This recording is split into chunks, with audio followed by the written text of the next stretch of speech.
오늘 설교 제목이 뭡니까? 제자 되고 제자 삼는 공동체. 네. 오늘 네.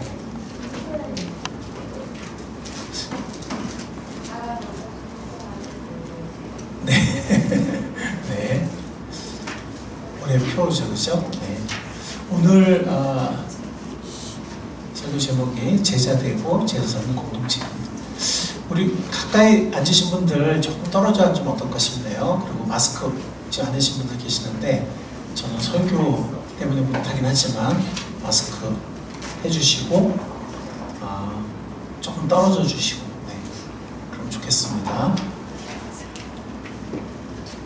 오늘 설교 주제가 제자에 관한 것입니다. 제자 되고 제자 삼는 것에 대한 것입니다. 여러분들 중에 어떤 사람들은 그렇게 생각하실지 모르겠어요. 제자라면은 학생과 같은 말인데 그러면은 또 뭘 배우는 건가? 배워야 되나? 훈련받아야 되나? 목사님 또 뭐 공부하자 그러는 건가? 목사님 또 뭐 시작하시려고 그러나? 예, 이렇게 생각하시는 분이 계실지 모르겠습니다. 그런데 여러분, 제자가 되라, 제자를 삼아라, 이렇게 말씀하신 분은 주님이십니다. 예, 제가 아니에요. 오해하시지 마시기 바랍니다. 오늘 본문 말씀이죠, 그죠? 마태복음 28장. 네, 본문 말씀 어떤 말씀이죠? 마태복음 28장 18절에서 20절 말씀. 19절부터 20절을 보통 지상의 사명, 지상은 이 땅이란 말이 아니고 가장 높은 사명, 혹은 대사명이라고 하는데, 저는 오늘 본문 말씀을 마태복음 28장 18절부터 잡았어요. 그리고 예수께서 나와 일러 가라사대 하늘과 땅의 모든 권세를 내게 주셨으니 그러므로 너희는 가서 모든 족속으로 제자를 삼아 아버지 아들과 성령의 이름으로 침례를 주고, 우리 침례 확실하게 여기주면 좋겠습니다. 성경적이니까요. 침례를 주고 내가 너희에게 분부한 모든 것을 가르쳐서 지키게 하라. 볼지어다 내가 세상 끝날까지 너희와 항상 함께 있으리라 하시니. 그러니까 주님께서 하늘과 땅의 모든 권세를 받으셨어요. 고난 받으시고 부활하시고 승천하신 주님께서 하늘과 땅의 모든 권세를 받으셨는데, 그분이 사명을 주신 거 우리한테. 하늘과 땅의 모든 권세를 받으신 주님께서 가라는 겁니다. 가서 세상 모든 사람들을 제자를 삼으라는 건데, 제자 삼는 것은 세 단계로 이루어져요. 침례를 주는 거예요. 그건 뭐예요? 구원받게 먼저 하라는 거죠. 그래서 구원받은 사람은 침례를 베풀라는 겁니다. 그 다음에 뭐예요? 내가 너에게 분부한 모든 것을 가르쳐 지키게 하라. 가르쳐서 지키게 하라. 그러니까 가는 것과 구원받게 하고 침례 베푸는 것과 가르쳐서 지키게 하는 이 세 단계가 제자를 삼는 것입니다. 그래서 그때 제가 설교 때 제가 설명을 드렸는데 기억하실지 모르겠어요. 이 대사명에서 본동사 메인 버브는 하나예요. 제자를 삼으라는 거예요. 그리고 분사가 세 개 있어요. 가라는 것과 침례를 베풀라는 것과 구원받게 하는 거죠. 그리고 가르쳐서 지키게 하라. 이 세 분사가 있어요. 이것이 제자 삼는 세 단계입니다. 자, 이것이 주님 주신 사명이에요. 즉 주님은 우리가 영혼을 구원하도록 돕는 데서 그치는 것이 아니라, 그 영혼이 구원 확신을 가지고 침례를 받고 그 다음에 주님의 말씀을 배워서 순종하는, 주님의 말씀을 배워서 지키는 그런 제자가 되기를 원하시는 것입니다. 우리도 마찬가지죠, 그렇죠? 그래서 중요한 건 뭐냐면 구원이 다가 아니라는 거예요. 구원이 다가 아니에요. 구원은 시작이에요. 마치 새 생명이 탄생하면 그게 끝이에요? 아니죠. 그건 출발이에요. 새 생명이 탄생하면 그 새 생명이 자라야 돼요. 물론 생명이 주어지는 것은 탄생할 때 주어지는 것이지만 온전한 생명으로, 물론 뱃속에부터 생명이지만 이제 한 인간으로 이 세상에 생명 탄생을 하는 것이지만 그때부터 성장하는 거죠. 성장해서 감당해야 할 일들을 감당하고 열매를 맺는 그런 삶이 되는 것입니다. 결혼도 마찬가지죠. 그죠? 두 사람이 사랑해서 결혼했어. 끝입니까? 두 사람이 막 사랑해서 결혼했으니까 이제 끝이에요? 거기서부터 시작이에요. 이제 한 가정을 세워가면서 서로 점점 하나가 되어가면서 용서하는 법을 배우고 하나가 되어가면서 서로 격려하고 세우면서 자녀를 재생산하고 그리고 가정을 세워서 또 다른 후손들을 재생산하는 그 일이 시작돼야 하는 것처럼 구원이 다가 아니에요. 제자가 되고 제자를 삼는 사람이 되어야 됩니다. 그런데 제자를 삼으려면 뭐부터 시작해야 돼요? 영원히 구원받는 일부터 시작해야 돼요. 그러니까 이 두 가지는 동전의 앞뒷면이에요. 영원히 구원받는 건 너무너무 중요해요. 여기서 모든 것이 시작됩니다. 그러나 그것은 시작이지 끝이 아니라는 거예요. 거기서 주님의 제자로 성장해 나가야 된다는 것입니다. 자, 그렇다면 그럼 제자가 어떤 사람이지? 라고 한 것을 우리가 알아야 되겠죠. 왜냐면 제자를 삼으라고 그랬는데 제자가 어떤 사람인지 모르면 우리가 무엇을 가르칠지 무엇을 도와줄지 막막하겠죠. 그렇죠? 또 우리가 또 어떤 사람이 되어야 될지는 막막하겠고 어떤 선생님이 어떤 스승이 있는데 어떻게 교육이 될지를 몰라. 어떻게 교육해야 될지를 몰라. 그림이 없어. 네. 그 스승은 제자를 잘 이끌 수가 없겠죠. 자, 성경에 말하는 제자 어떤 사람입니까? 일단 제자는 만고불변의 진리죠. 제자는 스승을 따라가는 사람이고 스승을 배우는 사람이에요. 그렇죠? 맞습니까? 네. 그럼 우리 스승은 누구예요? 우리 스승이 누구죠? 세상의 어떤 전문가 권위자입니까? 우리 주위에 경험 많은 성공한 선배입니까? 아니면 가족이나 친척 어른입니까? 아니면 내 생각입니까? 우리는 뭘 따라갈까요? 스승을 따라가야 돼요. 아멘. 스승을 따라가야 됩니다. 스승을 배워야 됩니다. 그게 제자입니다. 주님의 제자예요. 예수님 뭐냐면 내 제자를 삼으라 했어요. 모든 족속으로 제자를 삼으라는 건 예수님의 제자를 삼으라는 거예요. 예. 어떤 누구의 제자를 삼으라는 게 아니라 예수님의 제자를 삼으라는 거예요. 그래서 예수님도 나를 따라오라고 말씀하셨잖아요. 사도들한테. 그리고 사도들을 이제 보내서 또 그들이 제자를 삼으라는 거예요. 누구의 제자죠? 그들이 예수님 따라온 것처럼 그 사람들도 예수님의 제자가 되게 하라는 겁니다. 우리의 스승은 누굽니까? 예수님. 자, 그렇다면 그 예수님의 제자가 구체적으로 어떤 모습을 갖고 있는지를 본다면 어떤 모습일까요? 어떤 모습일까요? 한 가지만 딱 얘기한다면 예수님의 제자는 순종해야 돼. 네, 순종. 네. 어떤 인격, 어떤 순종하다 보면은 이제 이런 모습이 돼요. 그러니까 성경에서 제자라는 말이 나오는 구절을 찾은 거예요. 예, 사도행전에 굉장히 많이 제자라는 말이 나오는데 그거는 제자들이 구원받았다, 번성했다, 성장했다, 제자들이 고난받았다, 제자들이 바울을 만났다, 이런 얘기고, 복음서에 보면 나를 따라오너라 라고 하면서 나의 제자는 이런 사람들이다라고 말을 하거든요. 그게 바로 첫 번째 이거예요. 네, 저는 이걸 개역 개정으로 외워서 새 계명을 너에게 주노니 서로 사랑하라. 저는 이제 개역 개정으로 외웠거든요. 근데 이거 세 번째 얘기예요. 이제는 너에게 새 계명을 준다. 서로 사랑하여라. 내가 너희를 사랑한 것 같이 너희도 서로 사랑하여라. 너희가 서로 사랑하면 모든 사람이 그것으로서 너희가 내 제자인 줄을 알게 될 것이다. 말할 필요가 없다는 거예요. 알게 될 거라는 거예요. 근데 세상 사람들 볼 때 우리랑 별 다른 게 없네. 갈등이 생기면 해결 못하고 서운한 일 있으면 용서 못하고 이러면 세상 사람이 볼 때 우리랑 똑같은 것 같은데 뭐가 예수님의 제자야? 예수님이 저런 모습이야? 이렇게 한다는 거죠. 근데 정말 그들이 서로 사랑한다면, 사랑한다는 게 뭘까요?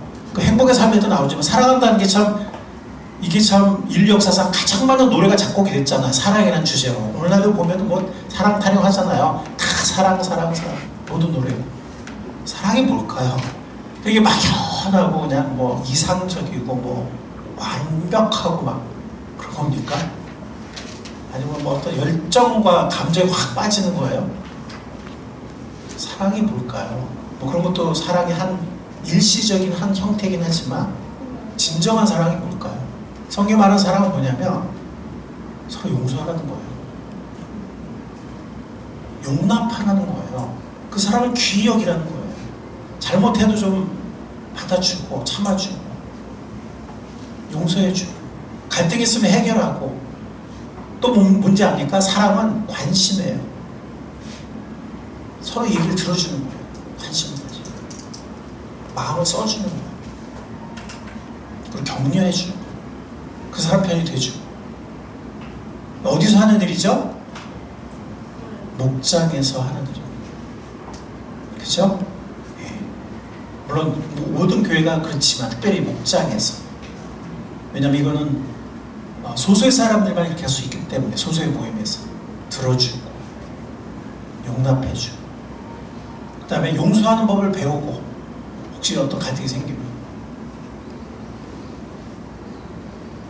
격려해주고 위로해주고 그 사람 편이 돼주고 기도해주고 목장에서 하는 일이죠. 뭐 모든 교회가 하는 일이긴 하지만 목장에서 배우고 연습하고 목장에서 삶을 나누고 용납해주고 격려하고 세워주는 기도해주는 일을 하고 있어요. 그래서 우리는 목장을 통해서 물론 목장이 아니더라도 우리가 서로 용서하고 사랑해야 되겠지만 목장을 중심으로 해서 서로 사랑하는 삶을 연습하고 성장해 나갈 수 있습니다. 그런 공동체를 세워나갈 수 있습니다.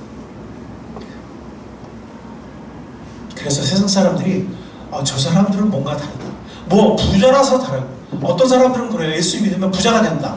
복 받는다. 복이 이제 물질의 복이에요. 사업하면 잘 되고 투자하면 뭐 빵빵 터지고 부동산 사면 막 오르고 뭐 어떤 교회는 막 그렇게 하죠. 예수님 믿으면 만사형통하고 복 받는 거예요.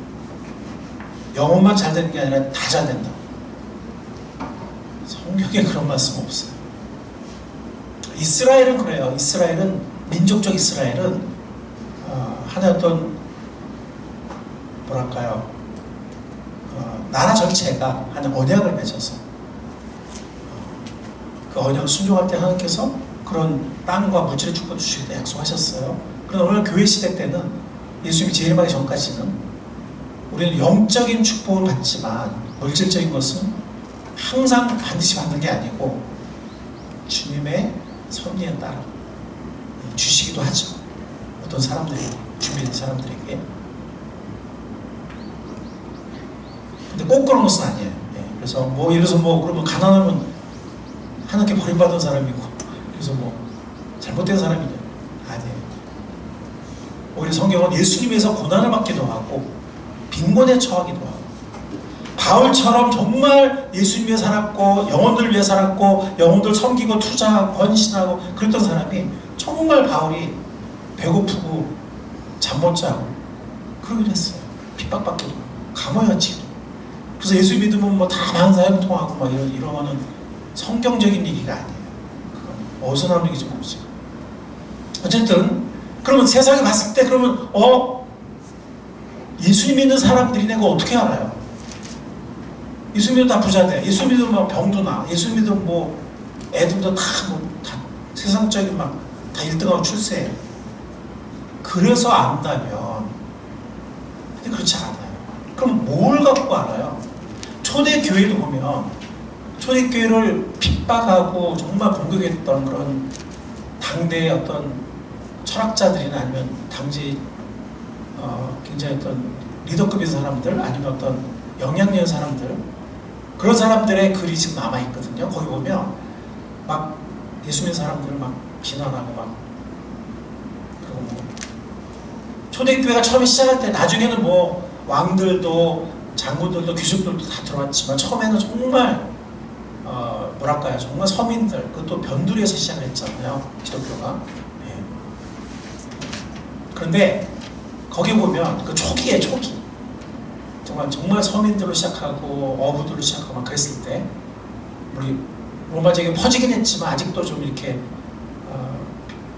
서민들, 주로 서민들 사이에서 이렇게 퍼지고 그랬을 때, 어떤 유럽 인사들은 아직 들어오지 않았을 때, 그래서 막 그 사람들 보면 뭐 막 여러 가지 비난을 해요. 심지어 뭐 성찬을 하는 거, 주의 만찬하는 걸 뭐 피를 마신다, 식인종들이다, 막 이렇게 엉뚱한 비난도 막 하는데, 마지막에 이런 얘기는 해요. 근데 한 가지 인정할 건 있다.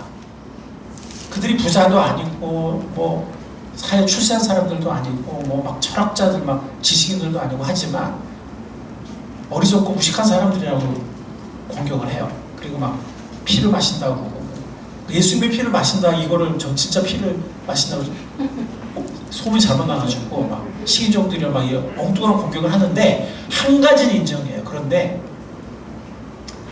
한 가지는 인정한다. 한 가지는 분명, 그들이 서로 용서하고 서로 정말 사랑하는 사람들이다. 그건 인정한다. 그랬어요. 여러분들, 우리가 정말 서로 사랑하지 못한다면 우리가 세상 사람들에 어떻게 우리가 예수님을 따르는 제자들이라고 그거를 보여줄 수 있을까요? 없을 것입니다. 우리가 출세해가지고 떼부자가 돼가지고 그래서 알릴 겁니다.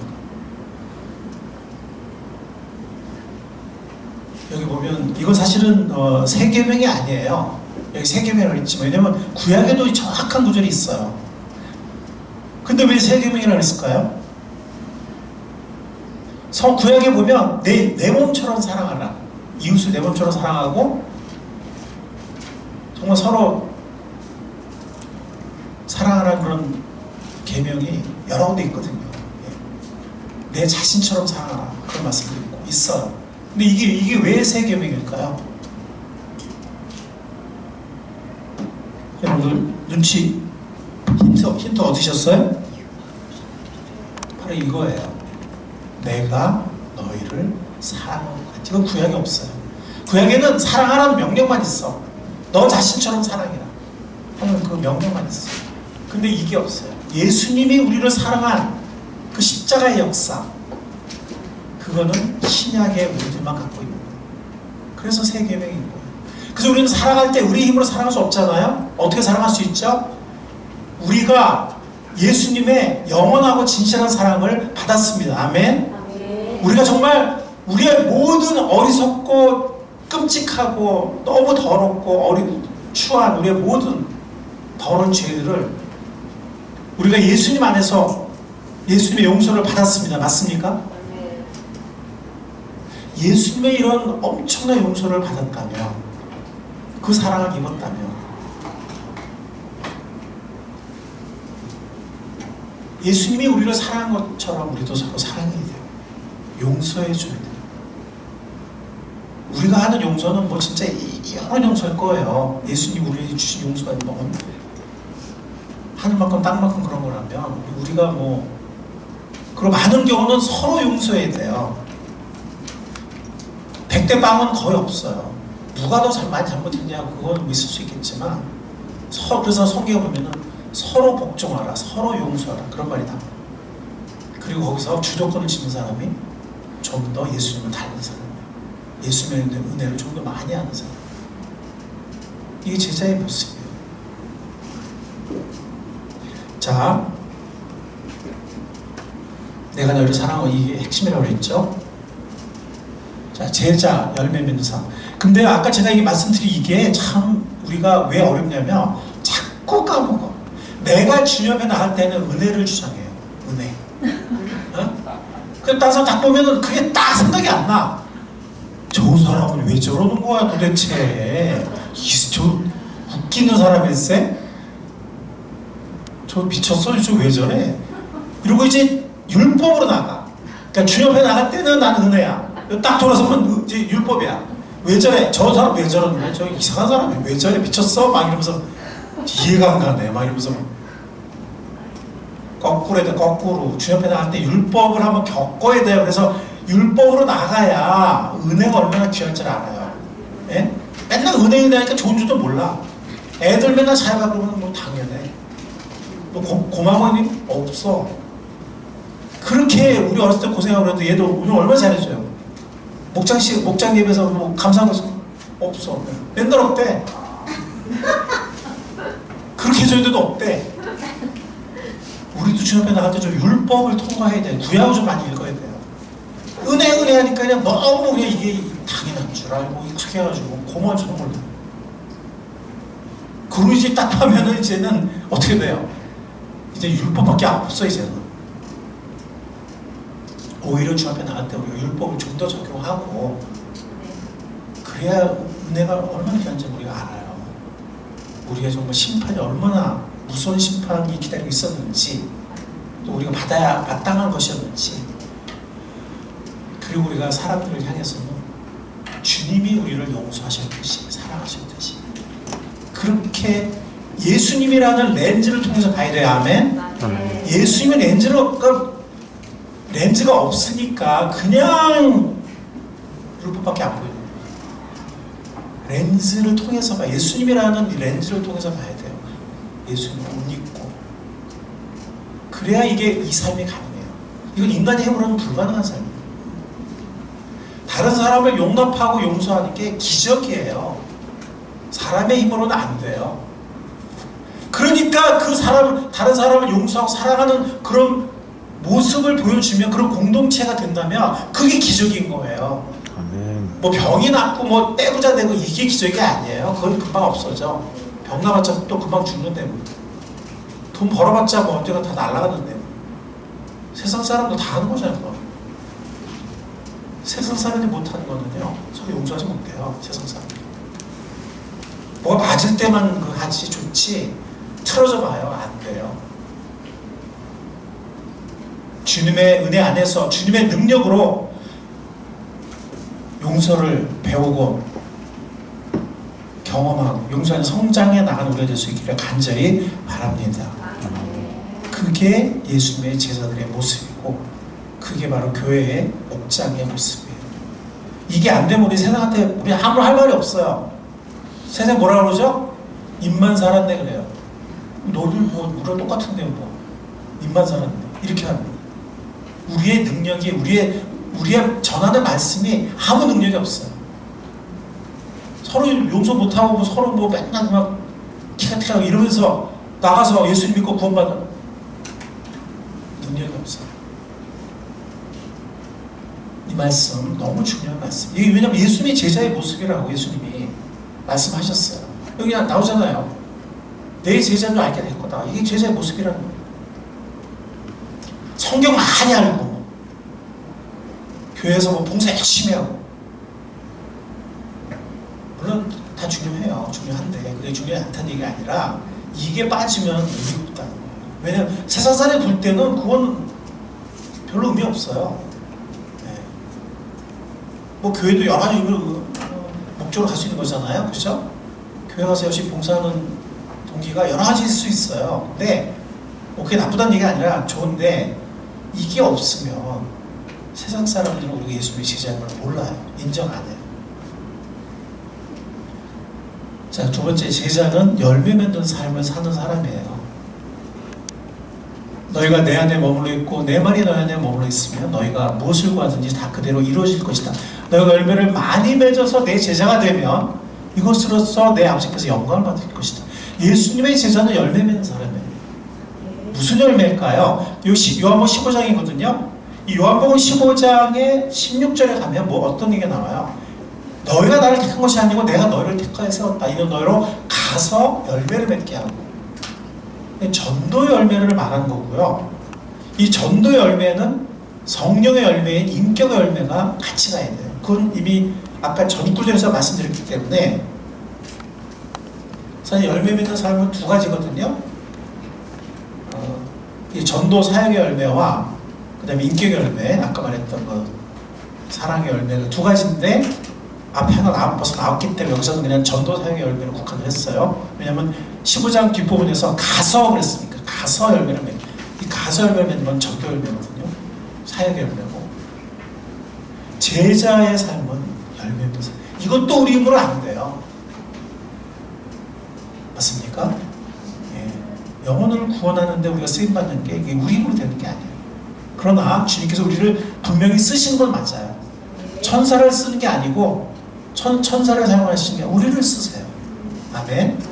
우리 힘으로 되는 건 아니지만 그러나 주님이 또 우리 없이도 안 돼요. 주님 우리를 쓰세요. 뭐 안 된다기보다는 주님 그렇게 쓰시는 거지. 선택하신 거죠. 자, 이 두 가지가 제자의 모습이에요. 예. 그래서 서로 용서하고 사랑하는 삶, 그리고 열매 맺는 삶, 특히 전도 열매 맺는 삶. 그런데 이런 제자 삶의 비결이 있어요. 이게 우리 힘으로 안 된다 그랬잖아요. 그죠? 제자의 삶의 비결은 바로 이거예요. 예수께서 자기를 믿은 유대인들에게 말씀하셨다. 너희가 나의 말에 머물러 있으면 너희는 참으로 나의 제자들이다. 그리고 너희는 진리를 알게 될 것이며 진리가 너희를 자유롭게 할 것이다. 지금 이 세 구절은 뭐예요? 다 제자란 말이 나오죠? 그래 안 그래요? 아니 제가 지금 뭐 거짓말해요? 다 제자란 말이 나오죠, 그죠? 세 구절 다 제자란 말이 나와요. 이 제자의 삶인 거예요. 너희가 나의 말에 머물러 있으면 너희가 참으로 내 제자들이고 너희가 진리를 알고 진리가 너희를 자유케 할 것이다. 그러니까 구원만 갖고는 안 돼요. 구원만 받는다고 우리가 이렇게 자유롭고 예수님의 제자가 되는 건 아니에요. 여기 나오잖아요. 자기를 믿는 유대인들이 말씀하신 거예요. 그죠? 구원만 받으면 저절로 다 되나요? 그렇지 않아요. 예수님의 말씀에 머물러 있을 때, 예수님하고 머물러 있을 때 우리 진짜 제자가 되는 거고 진리를 경험하게 되는 거고 히브리서 말한 그 진리를 경험하는 말씀을 경험하는 그리고 진리가 우리를 자유롭게 하는 그런 삶을 맛볼 수 있어요. 즉 이 제사의 비결인 거예요. 앞에 우리가 서로 용서하는 삶, 전도 열매 맺는 삶, 그것이 여기서 결정돼요. 어디서 결정된다고요? 우리의 스승인 주님의 말씀에 계속 머물러 있느냐, 여기서 판가름이 나요. 이게 안 되면 우리가 말씀의 약속이나 말씀의 영감이나 말씀의 인도 이런 것이 없기 때문에 내 생각, 내 감정 안 돼요. 용서하는 거, 전도하면 안 됩니다. 자, 제자 삶의 비결이 뭐라고요? 우리 스승인 주님의 말씀에 머물러 있는. 이거를 개혁개정은 거하는 것이라고 했어요. 말씀에 거하는. 주님은 이게 열쇠예요. 비결이에요. 제자 삶에서 가장 중요한 게 바로 스승이 하라는 그대로 하는 거예요. 스승이 하라는 데 딴짓하는 사람들이 있어. 딴짓하고 시간 낭비고 실패합니다. 스승이 하라는 그대로 하는 게 중요해요. 그게 뭐예요? 주님 말씀에 다 있어요. 주님의 말씀 안에 다 있습니다. 그래서 주님의 말씀 안에 거하는 게 제자 되는 삶의 비결이에요.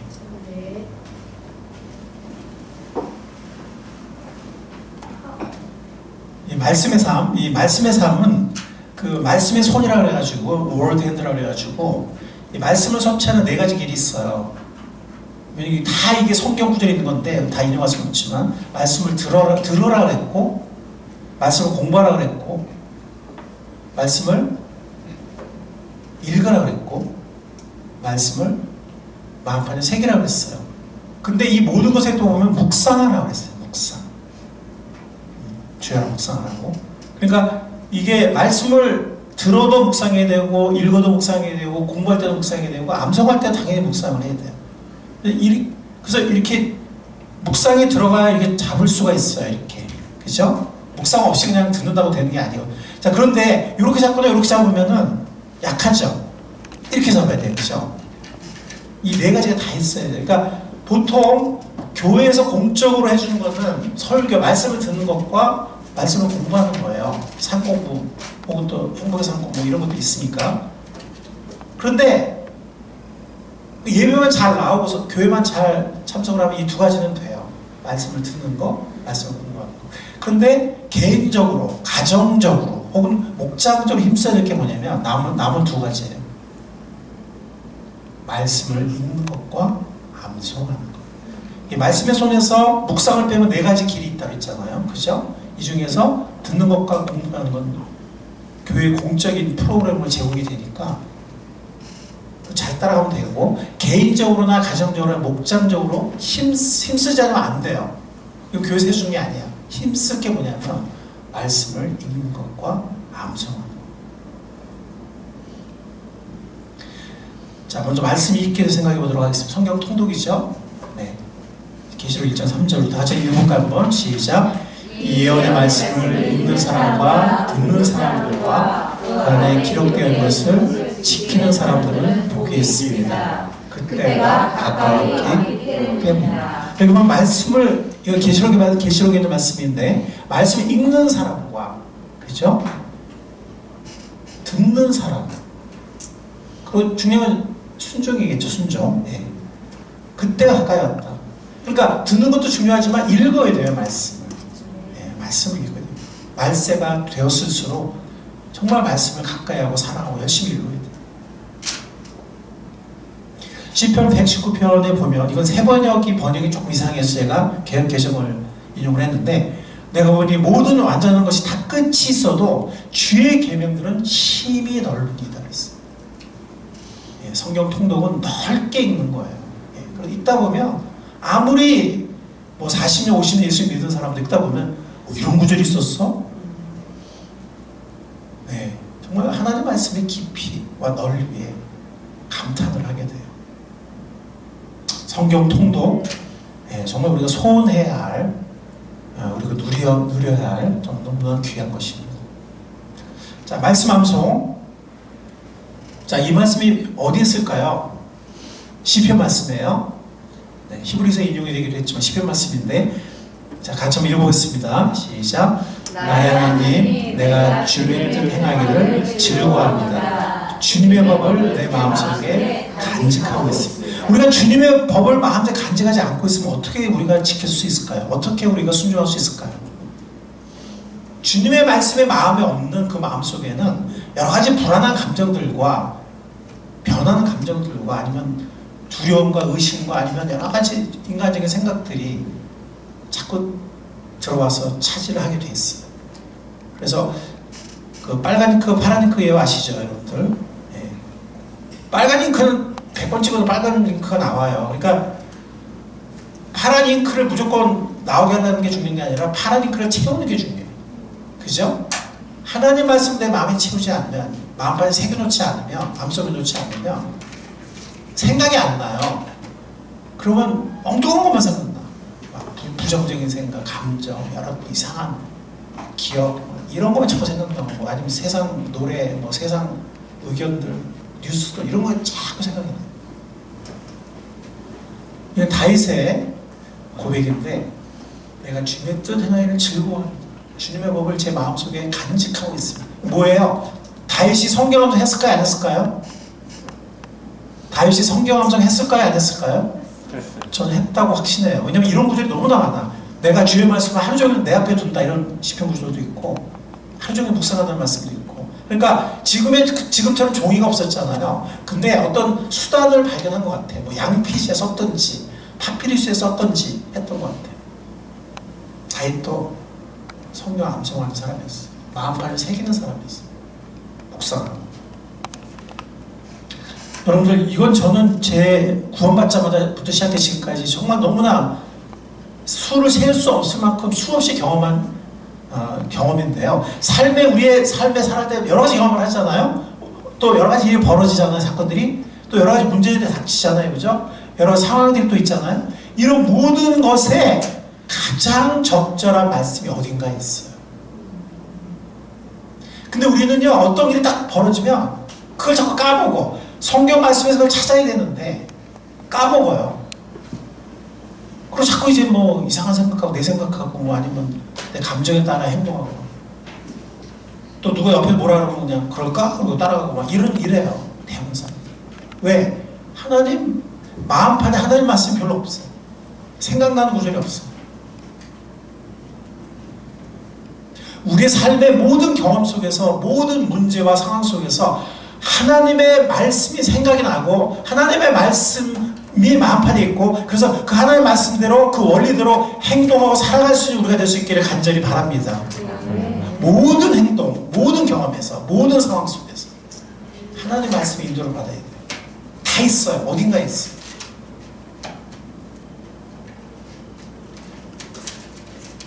삶이 무료하고 적적하십니까? 때로?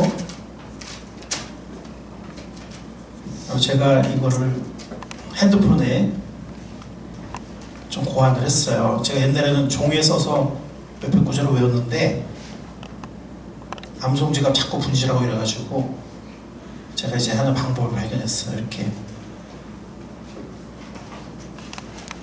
노트로. 네. 그래서 이렇게 하면은 검색이 되더라고요. 네. 그래서 제가 여러분들 이제 만나면 이거 제가 외웠는지 한번 검사해 주세요. 그럴 수도 있어요. 앞으로 저 만나면. 예, 시편 119편 54절에 보면 나의 나그네 된 집에서 주의 율례들이 나의 노래가 되었나이다 그랬습니다. 여러분들 가끔 무료하고 적적하실 때 주님의 말씀이 나의 노래가 된다는 거.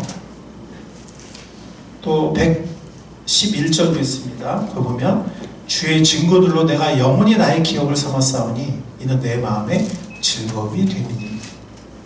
주님의 말씀이 즐거움이고 영원한 기업이다. 시편 16편에 보면은 주께서 생명의 길을 내게 보이시리니 주의 앞에는 충만한 기쁨이 있고 주의 오른쪽에는 영원한 즐거움이 있나이다. 이렇게 다윗이 고백했습니다.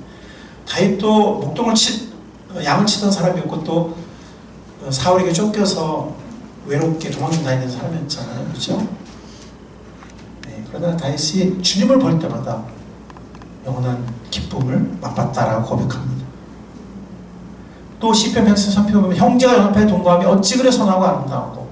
예, 우리 또 교제의 풍성한 즐거움을 언제든 우리가 누릴 수 있어요. 여러분들 자꾸 내 눈에 헛하는 게 보입니까? 그래서 자꾸 시간을 낭비하고 인생을 낭비하게 합니까? 휴대폰이라든지 게임이라든지 아니면 여러 가지 어떤 내 눈에 헛하는 것들, TV라든지 필요한 것도 있긴 하지만 많은 경우에는 별로 필요하지도 않은 헛하는 것에 내 인생을 낭비하는 게 좀 많잖아요. 이건 다윗의 고백이에요. 다윗의 때로 그런 게 없었겠어요? 내 눈이 헛된 것을 보지 않게 해주시고 주님의 길을 활기차게 걷게 해주십시오. 그런데 쿰란의 이 시편 9절에 보면 주의 말씀을 따라라는 그런 게 들어가 있어요. 그래서 정말 우리의 눈이 헛된 것, 이건 죄냐 아니냐라는 차원이 아니에요. 이게 꼭 죄야? 이런 낮은 차원에서 우리가 사는 것이 아니잖아요. 그렇죠? 우리의 삶은 가장 최선으로 사는 거지 죄가 아닌 삶을 사는 게 아니에요. 이거 죄는 아니잖아. 즐길 수 있잖아. 근데 이게 최선이냐 아닌 거죠. 성경하는 믿음의 선배들은 최선의 삶을 추구했고 최선의 열매를 맺었고 하나님의 약속을 경험했던 사람들이에요. 그래서 이건 다윗의 고백입니다. 헛된 것을 보지 않게 해달라. 주님의 말씀, 주님의 길을 걷게 해달라. 이건 구절이 잘못됐나요? 37편 119, 37절이에요. 네. 고난과 역경이 닥쳐옵니까? 같은 119편은 하나님 말씀의 영광이라는 시편인데 주님의 법을 내 기쁨으로 삼지 아니었더라면 나는 고난을 이기지 못하고 망하고 말았을 것입니다. 이렇게 다윗은 고백합니다. 재난과 고통이 내게 닥쳐도 주님의 계명은 여전히 내 기쁨입니다. 라고 고백합니다. 여러분들 성격이 좀 내성적이시거나 아니면 내성적이 아니더라도 어떤 때 좀 이렇게 위축될 때가 있습니까? 하나님을 우리에게 주신 것은 두려워하는 마음이 아니요 오직 능력과 사랑과 근신하는 마음입니다. 두려워하는 마음은 하나님 주신 마음이 아니라 했습니다. 능력과 사랑과 근신하는 마음이 주님이 주신 마음이라고 했습니다. 근신이라는 것은 절제의 마음이에요. 요한일서 4장 18절에 보면은 사랑 안에 두려움이 없고 온전한 사랑이 두려움을 내어쫓나니 두려움에는 형벌이 있습니다. 두려워하지 않는 사랑 안에서 온전히 이루지 못하였느니라. 이런 말씀들이 우리를 잡아줍니다. 이런 상황에서 잡아줄 수 있습니다. 두려울 때가 있습니까? 두려워하지 말라.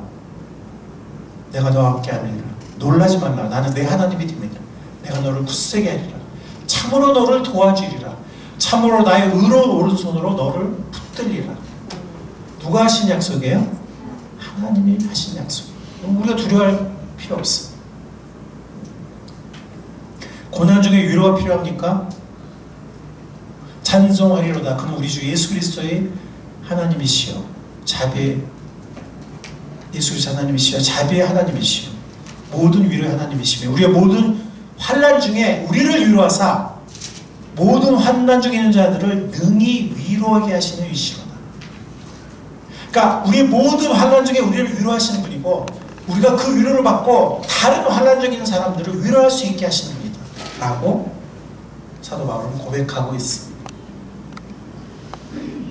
승리학시 여러분들 아시죠? 고린도서 10장 13절 외우신 분 계시면 같이 외워볼까요? 사람의 감당한 시험 받기에는 너에게 당한 것이 없나니 오직 하나님이 부사 너희가 감당치 못할 시험 당함을 허락지 아니하시고 시험 당한 찜에 또한 피할 길을 내사 너희로 능히 감당하게 하시느니라. 이런 말씀이 우리를 붙잡아 줍니다. 긍정적이고 낙관적인 삶의 태도가 필요할 때가 있습니까? 주님은 항상 기뻐하십시오. 다시 말합니다. 기뻐하십시오. 여러분의 관용을 모든 사람들에게 알리십시오. 주님께서 가까이 오셨습니다. 주님이 오실 때가 멀지 않았다는 거예요. 그럼 우리가 원수같이 싸우던 왼수 가까운 데 있기도 하지만 천국에 같이 들어가서 같이 영원히 살 거예요. 뭐 아무나 할 게 뭐 있어요. 예수님 가까이 오셨는데. 빌립보서 4장 4절 5절 말씀. 빌립보서를 쓸 때 사도 바울은 가장 최악이었어요. 60세가 넘어서 옛날에 60세면 지금 거의 80세로 봐야 돼요. 감옥에 정말 힘든 감옥에 있었죠. 옛날 감옥이 지금 감옥이 똑같습니까? 옛날 감옥은 지금 감옥 같지 않아요. 정말 고생했어요. 그랬죠? 밖에서는 막 사도 바울의 시대는 끝났다고 이제는 내 시대다 이러면 사도 바울을 막 비교하고 사도 바울 깎아낸 사람들이 막 벌써 막 생겨나고 있었어요. 빌립보서 1장에 보면 나오잖아요. 그리고 또 막 교회들이 막 서로 막 싸우는 교회도 있었고 그런 소식을 들으면서 별로 몇 사람 찾아오지도 않는 그런 외로운 감옥에서 이런 편지를 썼어요. 사도 바울이. 인생에서 사도 인생에서 가장 힘든 때에 쓴 거예요. 다시 말한다고 기뻐라. 약속이 필요합니까? 그는 이 영광과 더불어 귀중과 아주 위대한 약속들을 우리에게 주셨습니다. 이 약속들을 말미암아 여러분들이 세상에서 정욕 때문에 부패한 사람이 되는 것이 아니라 하나님의 성품에 참여한 사람이 되게 하려 하시는 것입니다. 우리에게 약속들을 주셨다고 했어요. 제가 깜빡했지만 하나님의 약속 900서라는 소책자 제가 이렇게 여러분들은 몇 번 보여드렸죠? 새신자들한테 선물을 해주긴 하는데 거기 수많은 약속들이 있어요. 근데 성경에 있는 약속들은요 3000개가 넘는다고 그래요. 근데 거기에 한 900개를 모아놓은 거예요. 그게 다가 아니죠. 근데 중요한 건 뭐냐면 찾아서 내가 활용해야 돼요. 주장해야 돼요. 애들도 마찬가지야. 아빠 그때 해주기로 했잖아. 그래야 해줘. 맨날 까먹어. 엄마 그때 그래 해주기로 했는데 물론 하나님은 까먹는 분은 아닌데 내가 약속을 주장하지 않으면 내가 약속을 까먹고 아빠가 까먹는 게 아니고 내가 까먹어. 그럼 엉뚱한 짓 하고 있는 거예요. 베드로서 1장 4절이에요. 갈등을 해결해야 됩니까? 이게 무슨 얘기예요? 어떤 상황, 어떤 경험, 어떤 문제에서도 하나님의 말씀을 찾으라는 거예요. 스승의 말씀. 그 말씀을 따르라는 거예요. 자꾸 또 내 감정, 내 생각, 사람들의 의견, 내 느낌, 내 육감, 이런 거 의지하지 말고 내 경험, 내 생각 이런 거 의지하지 말고 누가 누구에게 불평한 일이 있더라도 서로 용납해주고 서로 용서해 주십시오. 서로 용서라 그랬죠? 주님께서 여러분을 용서하신 것 같이 이게 핵심이에요. 주님께서 여러분을 용서하신 것 같이 여러분도 서로 용서하십시오. 이런 말씀을 주장할 때 우리가 할 수 있어요. 골로새 3장 13절입니다. 방종과 유혹에서 승리가 필요합니까? 청년이 무엇으로 그 행실을 깨끗게 하리까? 우리 다 청년이죠. 아멘. 65세까지 청년이라고 유엔에서 너무 복음처럼 굿뉴스를 줬어요. 저도 청년이에요. 청년이 무엇으로 그 행실을 깨끗게 하니까. 청년이 뭐예요? 아직 혈기가 살아있는. 그 말은 뭐예요? 유혹받을 수 있다는 거지. 청년이 무엇으로 그 행실을 깨끗게 하니까 주의 말씀을 따라 삼갈 것입니다. 내가 주께 범죄치 아니하려 하여 주의 말씀을 내 마음에 두었나이다. 이런 말씀들이 우리를 이끌어줄 수 있습니다. 즐거움과 기쁨이 필요합니까? 항상 기뻐하라, 쉬지 말고 기도하라, 범사에 감사하라. 그리스도 예수께서 너희를 향하신 하나님의 뜻입니다. 성령의 도우심 안에서 우리가 말씀을 붙잡고 할 수 있습니다. 누릴 수 있습니다. 인내가 요구될 때가 있죠. 우리가 좀 교회 통합 문제죠. 인내가 좀 요구되는데, 네, 형제자매 여러분, 여러 가지 시험을 빠질 때 여러분 더하려면 기쁨으로 생각하십시오. 여러분은 믿음의 시련이 인내를 낳는다는 것을 알고 있습니다. 여러분들이 인내력을 충분히 발휘하여 조금도 부족함이 없이 완전하고 성숙한 사람이 되십시오. 인내를 통해서 우리가 온전한 사람이 돼요. 인내 없이 배울 수 있는 것들은 얼마 되지 않아요. 인내를 통해서 우리가 온전한 사람이 될 수 있습니다. 소망이 필요합니까? 소망을 주시는 하나님께서 믿음에서 오는 모든 기쁨과 평안을 여러분들에게 충만하게 하셔서 성령의 능력으로 소망이 여러분들에게 넘치고 차고 넘치기를 바랍니다. 로마서 19장에 나오는 사도 바울의 통해서 주신 말씀이에요. 하나님이 어떤 하나님이라는 거죠? 소망의 하나님이라는 거예요. 하나님. 그래서 성령에서 우리 마음속에 소망이 차고 넘칠 수 있어요. 낙심하거나 지쳤습니까? 비록 젊은이들이 피곤하여 지치고 장정들이 매것이 비틀거려도 오직 주님을 소망으로 삼는 사람은 새 힘을 얻으리니 독수리가 날개치며 솟아오르도 올라갈 것이요 뛰어도 지치지 않으며 걸어도 피곤하지 않을 것이다. 어떤 사람이요? 주님을 소망으로 삼는 사람. 자, 우리 적용을 통해서 오늘 메시지를 마무리하도록 합니다.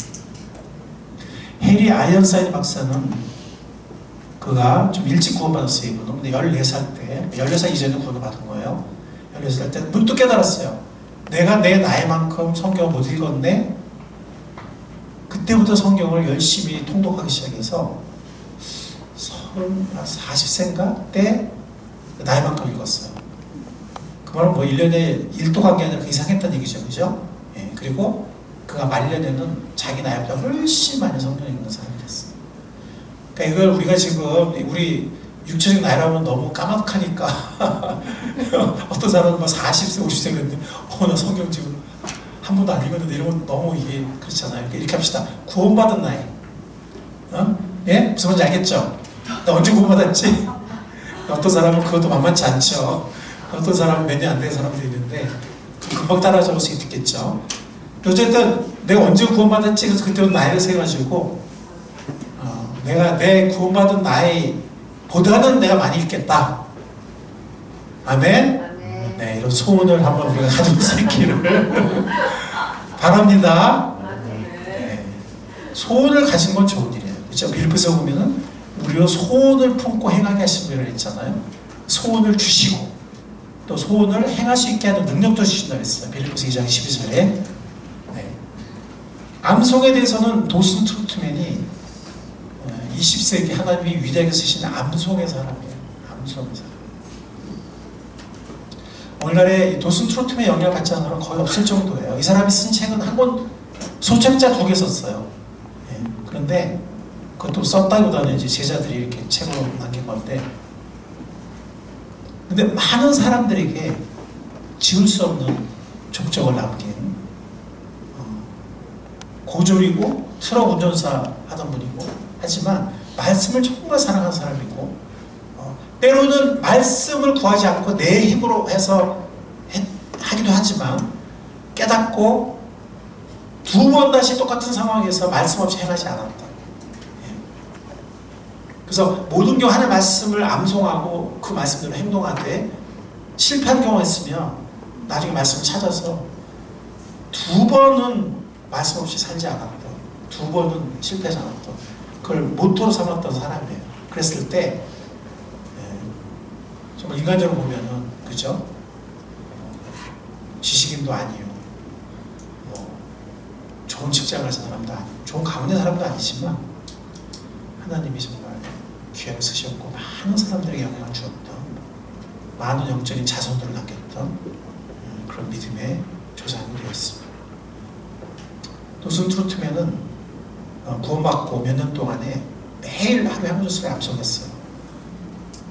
근데 저도 이제 구원받고 1년 동안에 한 200구절 정도 암송을 했는데, 저는 뭐 도슨 트루트맨을 따라서 했다기보다는, 혹은 뭐 암송 욕심이 있어 했다기보다는, 그 구원받고 1년 동안에 구원받고 바로 이 대학을 들어갔거든요. 그러니까 너무 막 이 삶이 혼란스러운 거예요. 너무 뭐 그냥 자유분방하지만 또 너무 많은 생각지 않은 상황들이 나한테 닥치고 하면서 말씀을 찾자는 못 살겠는 거예요, 내가. 그래서 내가 살기 위해서 말씀을 찾으면 너무 기쁜 거야. 이런 말씀이 있네? 야, 성경이 별 말씀이 다 있다. 지금 나한테 딱 필요한 말씀이네? 그래서 그러면 그건 나는 그때는 암송카드가 없어가지고 막 이런 일반 종이 잘라가지고 막 손으로 써가지고 그러고 막 외우고 그러거든요. 그래서 저는 대학교에 있을 때 그 공강 시간 있죠. 강의 사이사이 빈 강의실 많이 찾아다녔어요. 그래서 거기서 하루에도 아무리 큐티하고 뭐예요, 큐티하고 가도 한두 시간 안에 벌써 그냥 내 머리 혼란스러운데, 그럼 또 공강실 가서 말씀을 찾고 말씀을 또 써서 외우고 그 말씀으로 또 주장하고 살고, 그러다 보니까 1년에 200구절을 쓰게 되고 찾게 되고 암송하게 됐어요. 근데 그런 게 중요한 게 아니고, 적어도 우리의 삶에서 하나님 말씀을 우리 찾는, 그게 정말 중요한 것 같고, 일주일에 1개 정도 평균 외우면 참 좋겠어요. 물론 더 외워도 좋고 뭐 덜 외워도 수 있겠지만 평균 일주일에 1구절 정도 말씀을 내 마음가운데 새기는, 그 말씀 맛을 경험하는, 그리고 가능하면 나한테 필요한 말씀부터, 아니면 어디 써도 되지만 뭐 이 컬러노트라는 게 참 좋아요. 이 컬러노트라는 이거는 아이폰에는 없는데, 아이폰이 아니면 다 있어요. 다운받을 수 있는데, 여기 보면 이렇게 이 말씀을, 요즘에 말씀을 뭐 성경 앱 많잖아요. 그래서 복사하면 그건 복사가 되거든요. 그러면 외울 수 있고 언제든지 외울 수 있고, 언제든지 또 이게 검색이 돼요. 제목을 좀 붙이는데 제목을 검색할 수도 있고 구절을 할 수도 있고, 또 좋은 게 뭐냐면 이 구절 중에서 한 단어만 찾아도 이게 찾아져요. 그러니까 예를 들어서 뭐 헛된 것이라는 그게 어디 나오지? 그럼 헛된 거 딱 치면은 딱 떠요. 카드 정말 이 구절이랑 딱 뜨거든요. 그러니까 너무 좋아요. 저 옛날에 뭐 암송카드, 암송지갑 수없이 잊어버렸거든요. 근데 지금은 뭐 휴대폰은 그래도 잘 안 잊어먹지. 그리고 이거는 저절로 백업이 되어서 휴대폰 분실해도 새 휴대폰 있으면 클라우드에서 다운받으면 돼요. 저절로 백업이 되거든요. 동기화가 돼요. 그래서 잊어버릴 일이 없어요. 우리가 이럴 때 휴대폰을 쓰는 거죠. 엉뚱한 데 쓰는 게 아닌 거죠. 그래서 중요한 건 뭐냐면, 여기 귀한 믿음의 선배들처럼 말씀을 읽겠다는 그 열심, 말씀을 통독하겠다는 그 열심, 그 힘이 넓은 하나님 말씀, 자유롭게 활동하겠다는 내 특권이라는, 내 기업이라는 그런 소원, 그리고 정말 이 말씀의 인도를 받는 삶을 살겠다. 내 마음속에 하나님의 말씀을 품고 주님 뜻대로 살겠다 라는 그런 소원, 아멘. 그런 소원을 품고 스승의 말씀을 따라가는 진정한 제자, 스승의 말씀을 따라가는 진정한 제자가 될 수 있기를, 그래서 세상에 우리의 제자됨을 보여주고, 또 방황하는 죽음의 길을 향해 방황하면서 달려가는 많은 사람들을 구원의 길로, 그리고 이런 복된 제자의 삶으로 초대하는 우리의 복된 모든 삶이 될 수 있기를 스승 되신 주님의 이름으로 간절히 축원합니다. 주님 감사합니다. 오늘 말씀을 통해서 보존해 주시고 위로해 주시고 소원을 주신 것을 감사합니다. 우리가 주님의 진정한 제자가 될 수 있게 도와주십시오. 말씀의 사람이 먼저 되게 하여 주십시오. 주님의 음성을, 주님의 말씀을 따라가는 우리가 되게 하여 주옵소서. 감사합니다. 우리를 사랑해 주셔서 감사하고 구원해 주셔서 감사하고 주님을 배우는 제자길로 초청해 주신 거 감사합니다. 예수님 귀하신 이름으로 기도했습니다. 아멘.